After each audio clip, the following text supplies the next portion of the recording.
"You'll regret this," my dad screamed when I cut off the $2,500 monthly after they excluded me from the family vacation. I just smiled. This morning, my phone exploded with 27 panicked calls. My coworkers were looking at me like I was dangerous. It started with an Instagram post. One single, innocent-looking Instagram post that shattered the carefully constructed illusion I'd been living in for years. I was scrolling through my feed after a particularly grueling day at work. Numbers, deadlines, and client meetings had drained every ounce of energy from my body, and all I wanted was to mindlessly thumb through social media before collapsing into bed. That's when I saw it, my younger brother Frank's latest upload. A picture of pure joy, my parents, brothers, sister, and even some cousins, all gathered on a pristine white sand beach, cocktails in hand, sun-kissed faces beaming at the camera. A picturesque scene of family bliss. The caption read, "Well-deserved family retreat.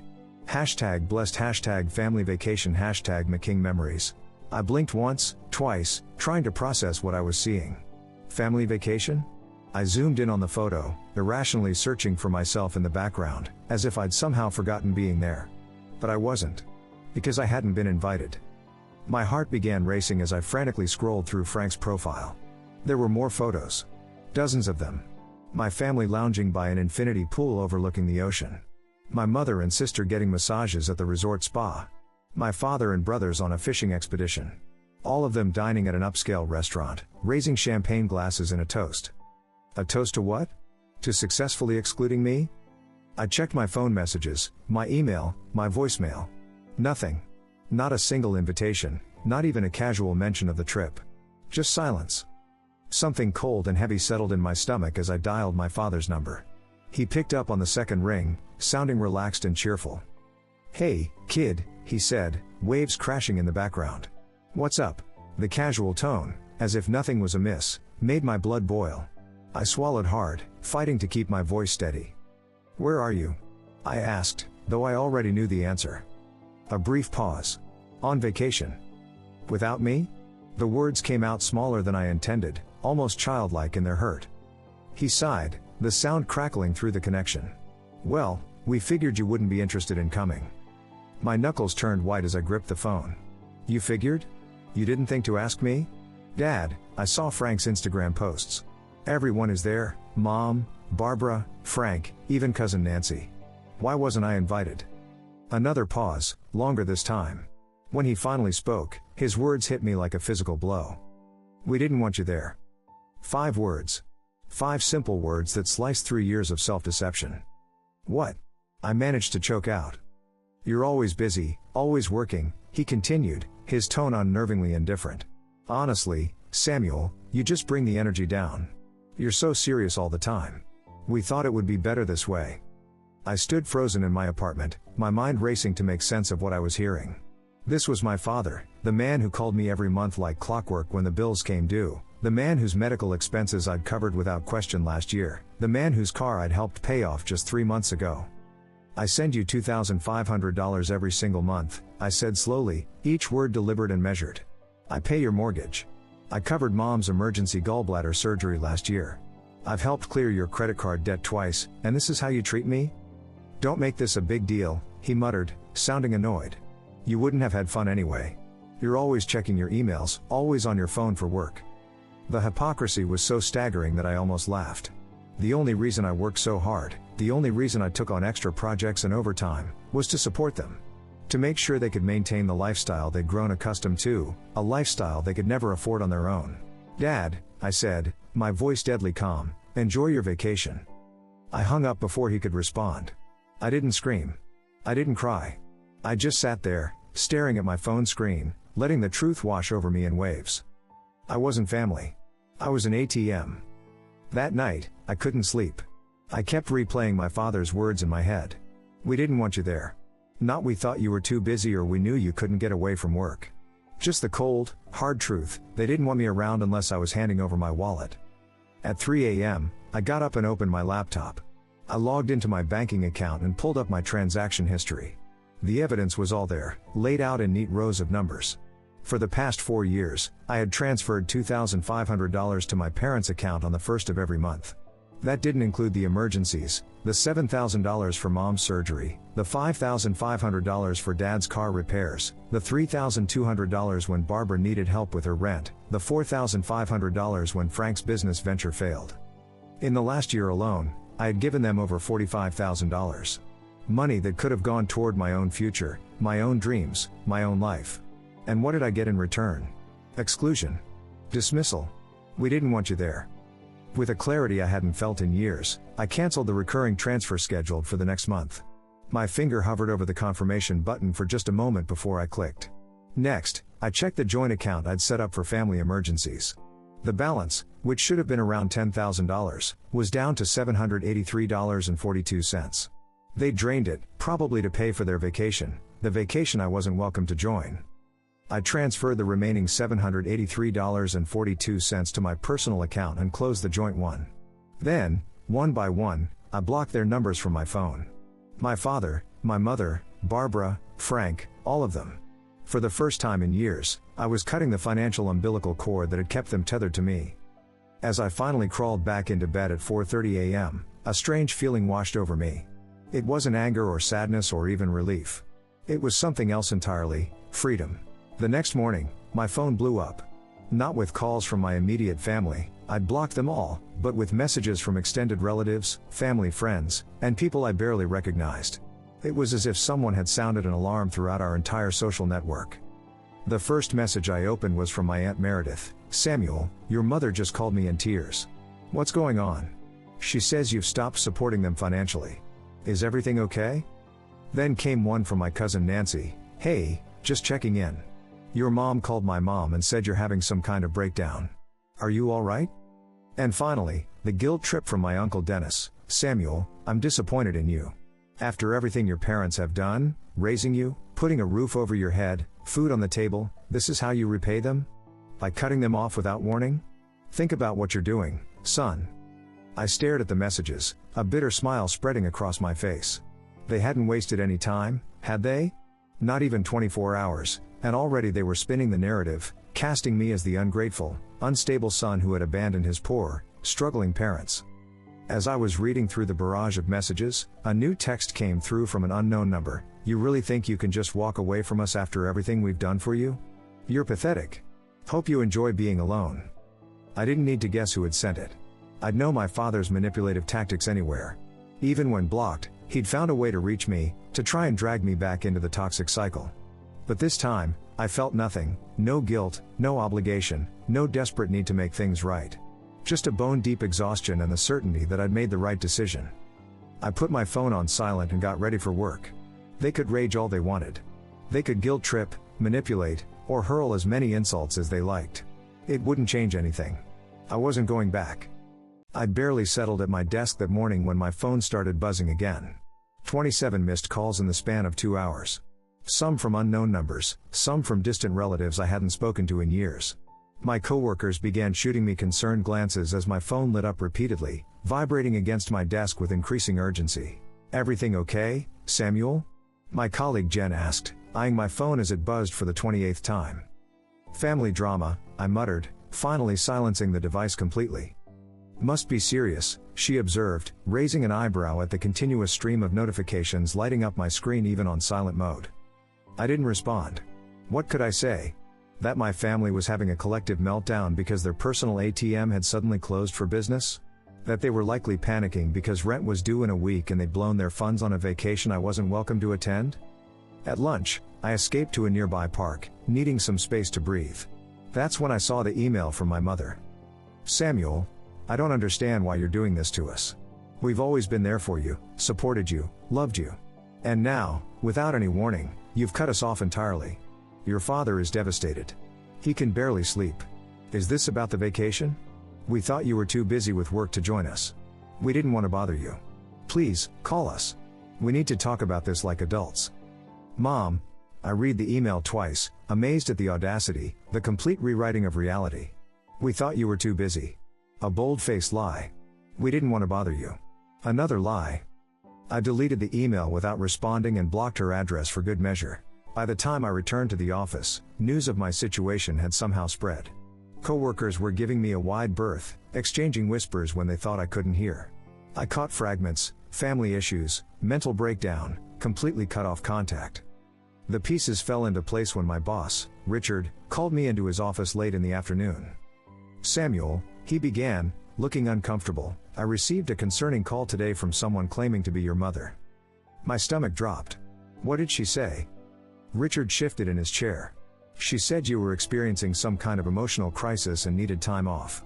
According to her, you've been making impulsive, self-destructive decisions and might benefit from a leave of absence."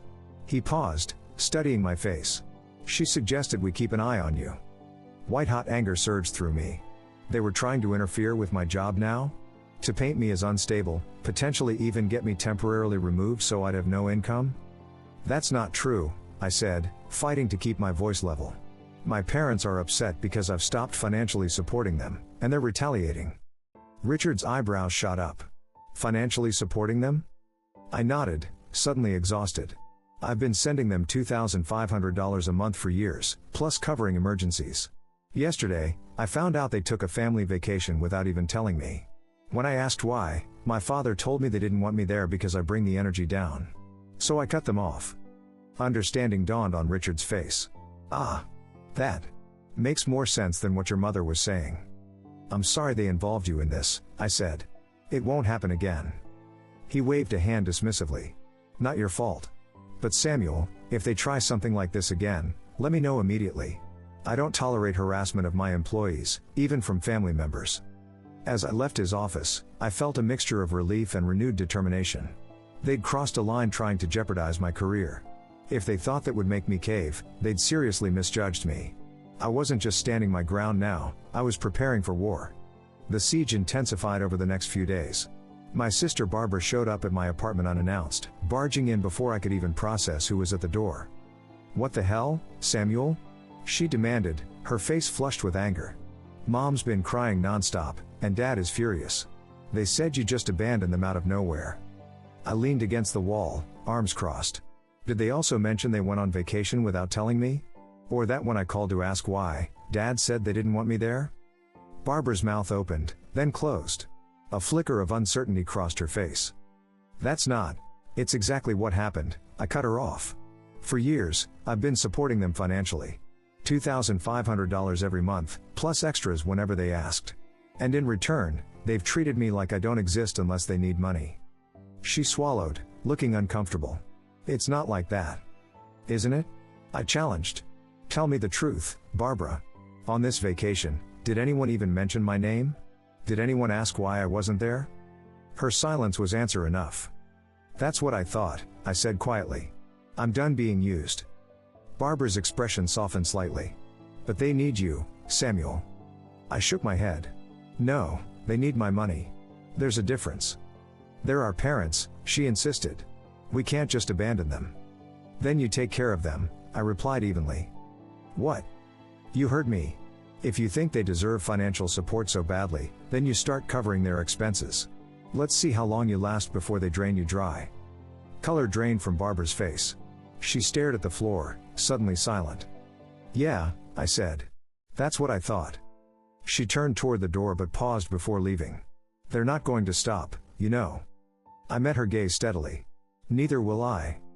After she left, I locked the door behind her and leaned against it, my heart pounding. The confrontation had been exhausting, but also strangely empowering. For the first time, I'd stood up for myself without wavering, without giving in to the guilt and obligation that had controlled me for so long. Let them come, I thought. I'm ready. The next day, I received an email from the landlord of my parents' house, Mr. Ryan. "Samuel, your father has informed me that there may be an issue with next month's rent payment. He mentioned you typically handle their finances but that there's been some kind of disagreement. Is everything all right? Should I be concerned about receiving their payment on time? Best regards, Thomas Ryan." I stared at the email, another piece of the puzzle falling into place. My parents weren't just using my money for extras and emergencies, they were relying on me for their basic living expenses. And now they were trying to use their landlord to pressure me. I picked up my phone and called Mr. Ryan directly. "Hello, Thomas Ryan speaking." "Mr. Ryan, it's Samuel, William and Carol's son." "Ah, Samuel. I was hoping you'd call. Your father seemed quite agitated when we spoke yesterday." I took a deep breath. I wanted to clarify the situation. I will no longer be covering my parents' rent or any other expenses. Any previous arrangements we had should be considered terminated. There was a pause, then a low chuckle. Well, I figured this day might come eventually. That caught me off guard. What do you mean? Your parents have been behind on rent more times than I can count over the years, Mr. Ryan explained. Every time, they'd say, "Don't worry, our son will handle it." Like you were some kind of magical solution to all their financial problems.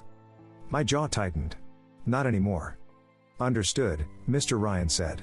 I'll expect their payment to arrive on time next month. If it doesn't, that's their problem now, not yours. After hanging up, I felt a strange mixture of anger and vindication. They'd been using me as their financial safety net for even longer than I'd realized, presenting me to others as the solution to their self-created problems without ever taking responsibility themselves. No more. It was time they faced reality. I wasn't prepared for the sheer desperation of their next move. 2 days after my conversation with Mr. Ryan, I got a call from my boss again.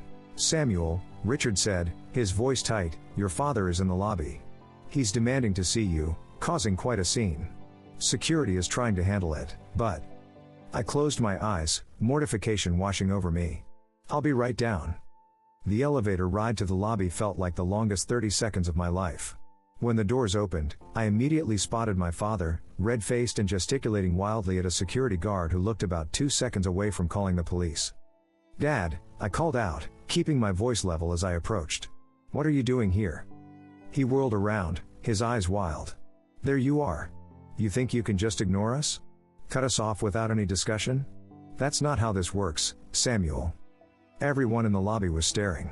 My colleagues, clients, security personnel, all watching this family drama unfold in real time. "Let's talk outside," I said quietly, trying to guide him toward the exit. He jerked away from my touch. "No.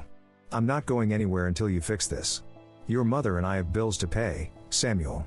Rent is due next week. What are we supposed to do?" "Lower your voice," I hissed, acutely aware of the spectacle we were creating. "You'll regret this," he shouted, his face contorted with rage. "After everything we've done for you, this is how you repay us? By leaving us to struggle while you live comfortably?" In that moment, something inside me snapped. Not in anger, but in clarity. I looked at my father, really looked at him, and saw him for what he was, a man who had become so dependent on his son's financial support that he would rather publicly humiliate himself and me than face financial reality. I smiled. A small, calm smile that seemed to infuriate him even more. "Security," I said, never taking my eyes off my father, "please escort this man out of the building. If he returns, call the police." "Samuel," my father bellowed as the security guards took his arms. "You can't do this to us. We're your family." I watched him passively as they led him away, his threats and pleas echoing through the lobby until the doors closed behind him. Then I turned and walked back to the elevator, aware of the stunned silence and staring eyes following me. By the time I reached my desk, my hands were shaking, but not from fear or guilt. From relief. I had finally, publicly, drawn a line. No matter what happened next, there was no going back now. The aftermath was immediate and intense. My phone exploded with notifications, calls, texts, emails, social media messages. It seemed everyone had an opinion about my abandonment of my parents. Some were sympathetic to me, but most, fueled by my parents' carefully crafted narrative, were critical. "How could you let your parents struggle? They gave you life, and this is how you repay them? Family should always come first, no matter what." I didn't respond to any of it. Instead, I focused on reclaiming the parts of my life I'd neglected while supporting them. I started researching investment opportunities for the money I was no longer sending them. I looked into taking a vacation of my own, something I hadn't done in years because every spare dollar went to my family. A week after my father's scene at my office, my mother showed up at my apartment. When I saw her through the peephole, standing there with red-rimmed eyes and a carefully cultivated expression of despair, I almost didn't open the door. But some small part of me needed closure. "Samuel," she said the moment I opened the door, her voice thick with tears. "Please, can we talk?" I didn't invite her in. "About what?" "Mr. Ryan called," she said, wringing her hands. "He said you told him you won't be paying our rent anymore." "That's right." Tears spilled down her cheeks. "Samuel, we need you. How could you do this to us?" I leaned against the doorframe, unmoved by her performance. "The same way you excluded me from the family vacation, I guess." That was different, she protested. We didn't think you'd want to come. Mom, I said quietly, Dad already told me the truth. You didn't want me there. Your exact words were that I bring the energy down. She flinched, caught in the lie. We didn't mean it like that. How did you mean it, then? I asked. She had no answer. For years, I continued, I've supported you financially. I've put my own life on hold to make sure you and Dad could live comfortably. And in return, you've treated me like nothing more than a walking checkbook. That's not true, she whispered, but there was no conviction in her voice. It is true, I said firmly. And now that I've finally set a boundary, you're acting like I'm committing some terrible crime against you. But all I'm doing is saying no. No more financial support. No more putting my life on hold for people who don't even want me around unless I'm paying for something. Her tears had stopped now, her sadness giving way to something harder, colder. So you're just going to sit back and watch us struggle? I looked at her, really looked at her, and felt nothing but a profound weariness. You'll manage, I said. You're both capable adults with jobs. You might have to budget, downsize, make some sacrifices, you know, like normal people do. But you'll survive. Her face twisted with anger. Fine, she snapped. If this is the kind of person you've chosen to be, don't expect us to forgive you. I almost laughed at the absurdity of it. Forgive me for what? For taking control of my own finances? For refusing to be used anymore? I shook my head. No, Mom. The only ones who need to ask for forgiveness are you and Dad. She opened her mouth to retort, but I'd already stepped back and closed the door. I leaned against it, listening to her footsteps fade down the hallway, and felt an overwhelming sense of finality. It was over. Really, truly over. And I was okay with that. The weeks that followed were surprisingly peaceful. Without the constant drain of supporting my parents, I found myself with more financial freedom than I'd had in years. I opened a retirement account. I booked a solo trip to Costa Rica, something I'd always wanted to do but never felt I could afford. The barrage of messages from family members gradually slowed, then stopped altogether as it became clear I wasn't going to change my mind. My sister Barbara texted me occasionally, her tone noticeably less hostile than before. Barbara, Mom and Dad are moving to a smaller place next month. The rent is cheaper. Me, that's a smart decision. Barbara, Dad's looking for a second job. Me, good for him. She never asked me to reconsider, never tried to guilt me into resuming my financial support. I think, on some level, she understood. Maybe she even respected my decision, though she'd never admit it. 3 months after I cut them off, I ran into my cousin Nancy at a coffee shop. I'd been avoiding family gatherings, so I hadn't seen her since before everything happened. Samuel, she said, looking surprised. How are you? I'm good, I replied, bracing myself for the inevitable criticism. But instead, she lowered her voice and said, I want you to know, I think you did the right thing. What they did to you, excluding you from the vacation after you'd been supporting them for years, that was wrong. I blinked, taken aback by her support. Thank you. That means a lot. She nodded. Not everyone in the family agrees with how your parents have been portraying you. Some of us see through it. As we parted ways, I felt a weight lift from my shoulders. I wasn't the villain in this story, no matter how hard my parents tried to paint me as one. And I wasn't alone. That night, I received a text from my father, the first direct communication in months. Dad, we're selling the boat to help cover expenses. Thought you should know, since you paid for half of it. It was clearly meant to make me feel guilty, to remind me of my financial contributions and the sacrifices they were now making. But all I felt was a profound sense of rightness. They were finally facing the reality of their financial situation, making the hard choices they should have been making all along instead of relying on me. Me, that's a sensible decision. I hope it helps. No guilt, no apology, no offer to resume my support. Just acknowledgement of a sound financial choice. He never responded. 6 months after cutting off my family financially, I received a letter in the mail, not an email, not a text, but an actual physical letter. It was from my mother. With some trepidation, I opened it, half expecting another guilt trip or manipulation attempt. Instead, I found something entirely unexpected. Samuel, I've been reflecting a lot over these past months. The transition has been difficult, I won't pretend otherwise. We've had to make many adjustments, sacrifices we never anticipated making at this stage in our lives. But I'm writing to say something I should have said a long time ago. I'm sorry. I'm sorry for taking your support for granted. I'm sorry for excluding you from the vacation. You're right, it was deliberate, and it was wrong. I'm sorry for treating you like a financial resource rather than a son. Your father isn't ready to admit any of this yet. He still believes you owe us your support, that we're entitled to it. But I've come to see how unfair that expectation was. I don't expect this apology to change anything between us. I understand that trust, once broken, isn't easily repaired. I just wanted you to know that at least one of us has recognized our mistakes. Take care of yourself. Mom. I read the letter 3 times, searching for the hidden manipulation, the subtle guilt trip. But there didn't seem to be one. Just a straightforward acknowledgement of wrongdoing and an apology that asked for nothing in return. I didn't respond immediately. I needed time to process, to decide whether this changed anything. Did one apology, even a seemingly sincere one, erase years of being treated like an ATM? Did it merit reopening communication? In the end, I decided on a measured response. I sent a short email. Mom, thank you for your letter. I appreciate your apology and your willingness to acknowledge what happened. You're right that trust, once broken, isn't easily rebuilt.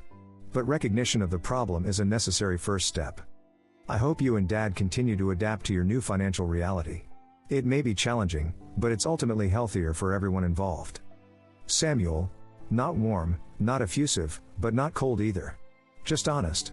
I didn't promise renewed contact or financial support, but I didn't slam the door shut on any future relationship either. Her reply came a day later.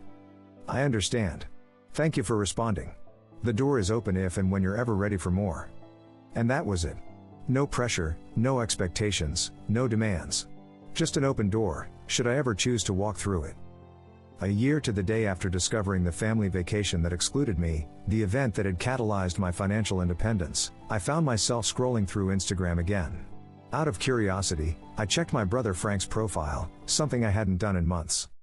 His latest post caught my eye. It was a picture of a modest backyard barbecue. My parents were there, looking noticeably older but also somehow more authentic. Gone were the designer clothes and flashy accessories they'd once sported in photos. My father was at the grill, wearing a simple t-shirt. My mother was setting the table, her hair pulled back in a casual ponytail rather than the elaborate style she'd previously favored. The caption read, Sunday family dinner. Nothing fancy, just good food and better company. #gratitude. Something about the image struck me, the simplicity of it, the apparent contentment despite the obvious step down in lifestyle. They seemed real. Not performing for social media, not trying to project an image of wealth and success, just enjoying a simple family gathering. And for the first time in a year, I felt a twinge of something that wasn't anger or resentment. Not exactly nostalgia, but perhaps a recognition that people can change, that relationships can evolve, that new dynamics can form from the ashes of old ones. I didn't reach out. I wasn't ready for that yet. But I didn't feel the need to block the image from my mind either.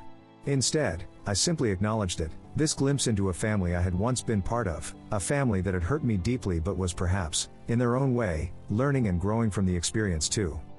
Then I closed the app and turned my attention to planning my next solo adventure, a 2-week hiking trip in New Zealand that I'd been saving for. My money, my time, my choice.